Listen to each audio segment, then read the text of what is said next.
C'est quand même dans un site qui est très très riche. Il serait vraiment dommage qu'il disparaisse, d'autant plus que l'environnement agricole qu'il y a autour a besoin de ce qui se passe sur ce milieu. Je pense aux oiseaux particulièrement, mais aussi aux insectes.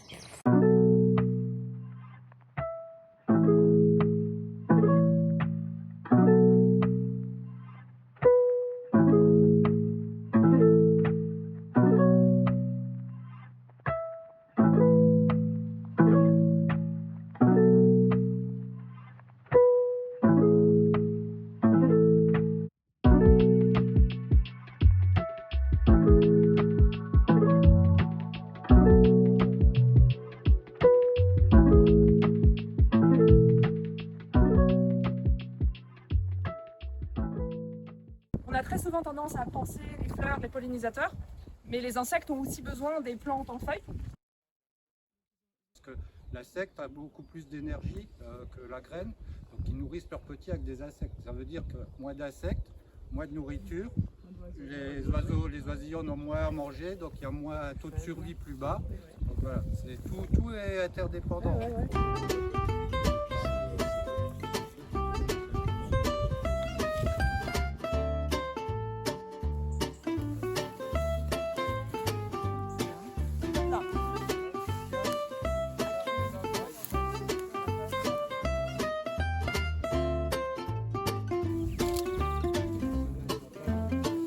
Une petite guêpe qui va venir pondre soit dans la feuille, soit au niveau de la tige. Là, c'est une gale de l'année passée.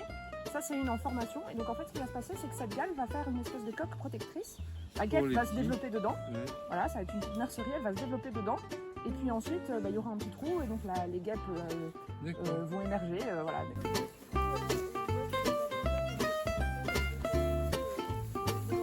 Bien souvent, la plupart des oiseaux qui peuvent manger des insectes en été, ou enfin, au printemps et en été, comme il n'y a plus d'insectes chez nous en automne et en hiver, vont basculer soit sur des graines, soit sur des baies. Donc pas toujours un autre fruit qui sera là pour prendre le relais. Donc d'où l'intérêt d'avoir vraiment de la biodiversité, c'est-à-dire plusieurs espèces. Le fait d'avoir une richesse, plusieurs espèces et d'avoir constamment des baies à disposition, ça permet aussi de combler ces trous pour les oiseaux migrateurs surtout. Alors Donc pourquoi ce serait pas une bonne idée d'avoir des panneaux ici? Alors donc ici, c'est pas une bonne idée parce qu'on est en plein milieu d'une plaine céréalière et c'est vraiment la seule zone où il y a vraiment de la biodiversité sur une grosse surface. Entre Distrophe et Inglange, sinon c'est vraiment mort, quoi.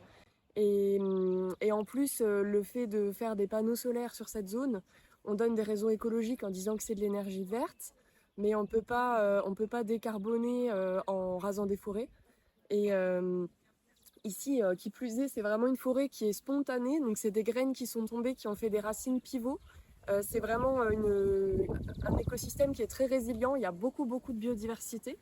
Et c'est des arbres qui sont costauds, qui vont résister aux sécheresses. Donc on peut pas... la communauté de communes chez nous a dépensé un demi-million d'euros pour planter des haies. On ne peut pas dépenser de l'argent et de l'énergie pour planter des haies d'un côté, qui plus est des haies avec les arbres qui ne vont pas forcément reprendre parce que c'est des arbres qui ont été plantés. Et à côté de ça, raser des endroits qui sont comme ça et qui abritent déjà de la biodiversité. Il faut rester cohérent.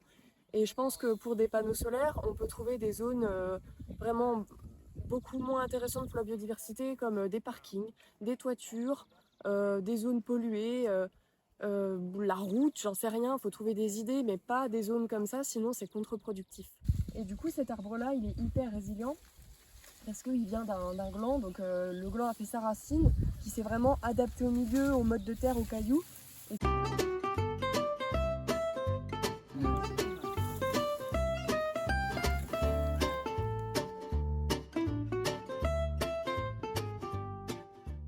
Du coup, c'est quoi une ZNIEF? Alors une ZNIEF, en fait, c'est une zone naturelle d'intérêt écologique, floristique et faunistique. Donc en fait, l'idée d'une ZNIEF, ça va être une zone naturelle où on va avoir certaines espèces qu'on va appeler déterminantes.